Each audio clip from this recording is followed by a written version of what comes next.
So when the 12-inch MacBook dropped last year, on paper it didn't seem to make much sense. It was under spec, underpowered, but it quickly became a favorite of mine and something I used on the daily. Fast forward to 2016, the new models are here, but before you pick one up, here are 5 things you should know. So what's up guys, Jonathan here, and first up, the new MacBook now comes in everyone's favorite color to argue about, rose gold. Initially we saw rose gold debut with the iPhone 6s and the Apple Watch, but it's since made its way over to the iPad Pro, iPhone SE, and now the 12-inch MacBook as the 4th color option, in addition to silver, gold, and my favorite, space gray. Personally, the only thing this does is gets me excited for the possibility of different color options coming to the iMac or the MacBook Pro, because the things I would do for a space gray iMac. But at the very least, if rose gold is your thing, you and the new MacBook just became best friends. Second up on the list of things to know is, aside from the new color option, the design is exactly the same. The new MacBook isn't any thinner, it's not any lighter, and what Ralph wiggled my heart just a little bit is there aren't any additional ports, just a single USB-C on the left and a headphone jack on the right.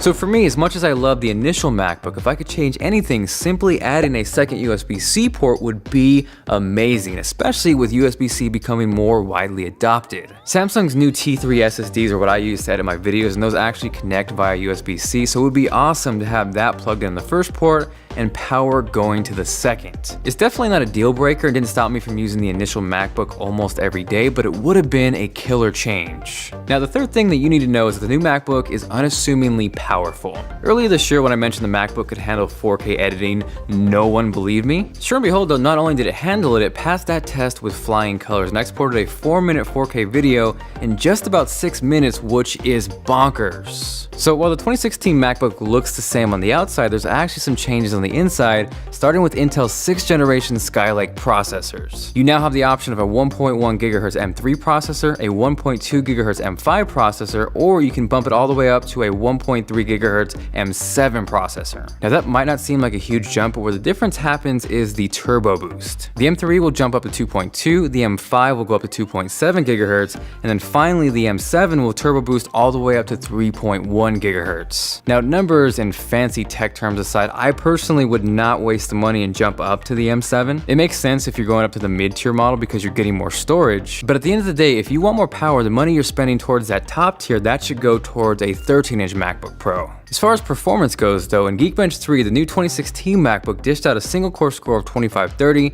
and a multi-core score of 5023. For comparison, with the 2015 baseline model on the single core side of things, that was 2329, and then on the multi-core, that was 4490. So not a huge deal on single core performance, but a pretty solid jump multi-core wise. On top of that, you're getting better graphics performance and also really noticeable differences on the flash storage speed. With the 2015 baseline MacBook, those speeds were around 468 megabytes per second on the write side and 770 on the read side, but with the 2016 baseline MacBook, that jumped up to over 610 megabytes per second write and over 920 megabytes per second read.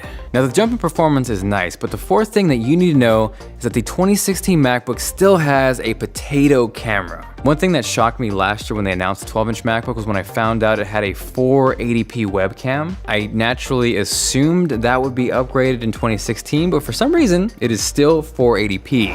Austin, wake up, look at this quality. Look at this quality.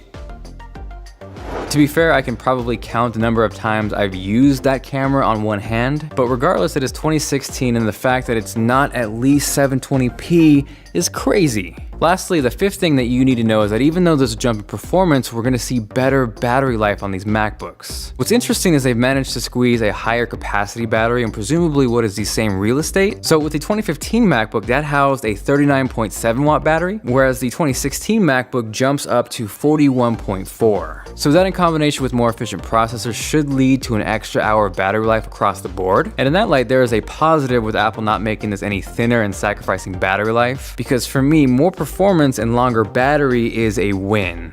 Now, if you want to see something crazy, potentially what's inside this new MacBook, I got a chance to hang out with the legends Dan and Lincoln over on the What's Inside channel. We tore this baby apart. It was tragically beautiful. So if you want to see that and also have a chance to win a brand new 12-inch rose gold MacBook, those details are down below.